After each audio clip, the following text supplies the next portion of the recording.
I don't have kids, but I have a niece who is adorable, and she's at that age where she's drawing all the time and making some excellent art. So this is a piece she drew for me lately. Check out those lines. Pretty simple still, but that's not really the point. The point is she's drawing all the time, she's coloring all the time, she's painting all the time. And for my brother and sister-in-law, they want to display her art, and they're kind of just like taping it up everywhere. And then once you finish it, they kind of like throw it in, you know, a drawer or a binder, wherever it is, and it's gone.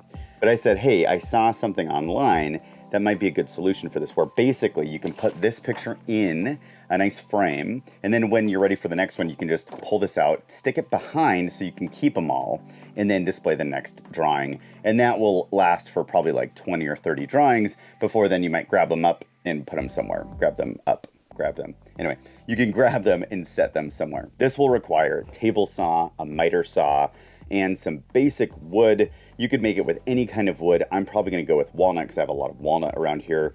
And then you also need a piece of glass. I got this, you can get this from the big box stores. It's just replacement glass. But the nice thing is it's cut to 10 by 12. Obviously at 8.5 by 11 for the sheet of paper, this allows enough room that you can set that in and you can still display the full piece of paper.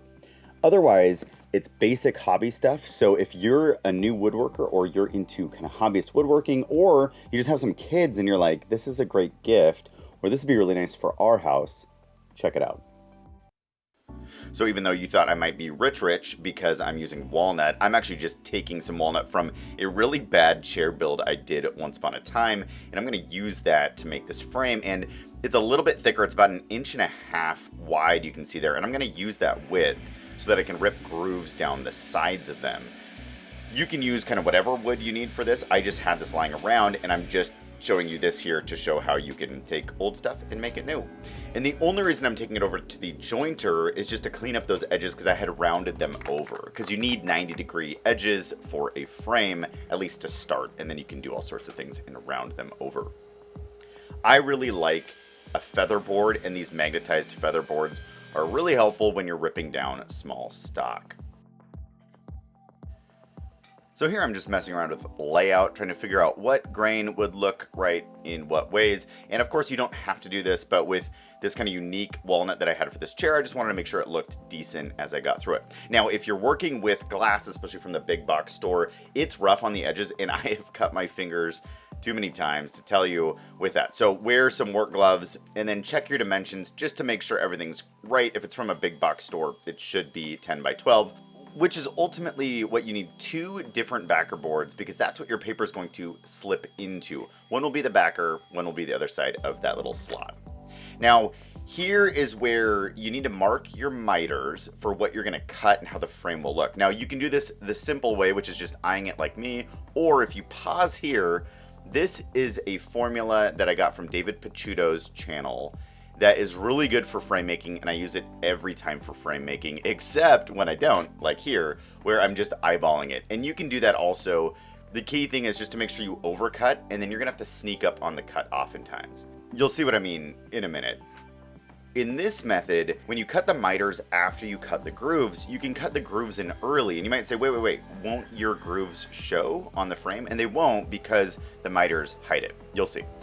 Here I always cut once and then check my fit with the glass. In this case, the glass was 1/8 inch or just a little bit under, so it's perfect for a blade width. But when you come to the backer board, the backer board's a little bit thicker. It's a 1/4 inch. You can get an 1/8 inch backer board. I just like the rigidity of a 1/4 inch. And for that reason, I have to make a thicker groove that's more like a dado. And my preferred way to do this when it's a smaller dado is just to bump over the fence. It's not as precise, but as you can see here, it fits perfectly well. Make sure that it's thick enough that it will slide, and then make sure you cut all of your grooves at the same time. By doing so, you're gonna get a lot more consistent cuts, and that's really important when you're gonna put a piece of glass into it and those backer boards, because you want those to fit the grooves really, really well. Now, I'm certainly guilty, like probably a lot of hobbyist woodworkers, of sometimes doing things really dumb. And in this case, I thought it's probably safer to not pinch the wood right up against the fence. You can do it, I've done it before, but if you have the option, why not flip the piece around and just give a little bit more distance from the fence so that whatever hold down tool you're using here just allows you to hold it down a little bit more safely as you cut that groove. Again, is it required? Not at all, but why not be a little bit safer in the shop when we can?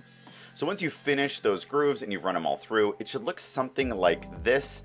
That allows the thinner dado to the right there is for the glass, and then the latter two are for the plywood that's going to hold those extra pieces of paper once you've finished displaying them. Then I'm going to bring it over to the chop saw, my new favorite tool if you've watched any of my recent videos, and I'm going to cut those 45s. So this is where that David Picciuto formula comes in if you want to just kind of do this once and be done with it. But as you can see, if you line up your grooves just right, you're going to get a nice matched frame, and then you can put it together. But again, if you eyeball it, you might realize, shoot, it's not quite fitting. And in this case, I have plenty of thickness on the frame, and so what I can do is just extend those grooves a little bit more on the table saw. You can see I have at least about 3/4 inch thickness there, so I can easily raise the blade and just give it a little bit more depth so that that piece of glass and that wood backer can slide up into that no problem. Now, the first cut here was really easy to eyeball against the fence and start extending that groove. But for the other ones where you're getting a little bit tighter to the fence, it's tough sometimes to look on the other side of your blade, if this makes sense. And so what I use is the riving knife to line it up, and then I can run it over the blade. You're gonna get the same distance from the fence, no problem. It's just a little bit easier to see where that groove lines up with the blade. You can also see my elbow here. Great camera work.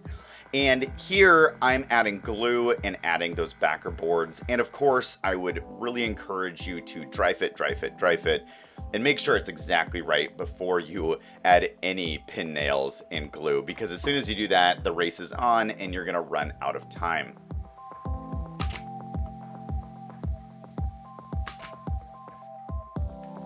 And of course, as much as you can clean any glue squeeze out beforehand is better. It's just gonna make, at the end, doing any kind of sanding or cleanup a lot easier. The last thing I had to add, which I'm using a drill press here, you can use just a drill easily. You could even use like a coping saw to cut these out, but I'm just cutting in basically the little finger grabs. They're gonna allow you to get the picture from the frame, because you're gonna slide it in there and you just need to be able to pull it out. And then I give everything a nice sanding to make sure it's looking all good, and then doing another test fit. But what I learned here in this last test fit was that finger hold was too shallow. So if you're making this and you're thinking about dimensions, I'd make sure it's at least 2 inches deep, or it extends basically beyond what would be the top part of the frame. So I just went back and extended that a little bit more. Again, a coping saw would do fine to do this, but I just happen to have a Forstner bit and a drill press, and so I used that to cut that out because it was pretty simple. And then I used wipe-on poly. It's really basic stuff, but if you've used normal poly and you've never tried a wipe-on poly, give it a shot. It's really nice to apply, and it doesn't quite have that stickiness of the normal poly that can be a pain.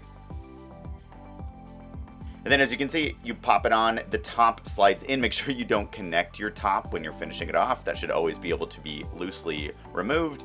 And then you can pull that picture out, drop it back in, and then move anything to the back of this to store all those old pictures and have them forever.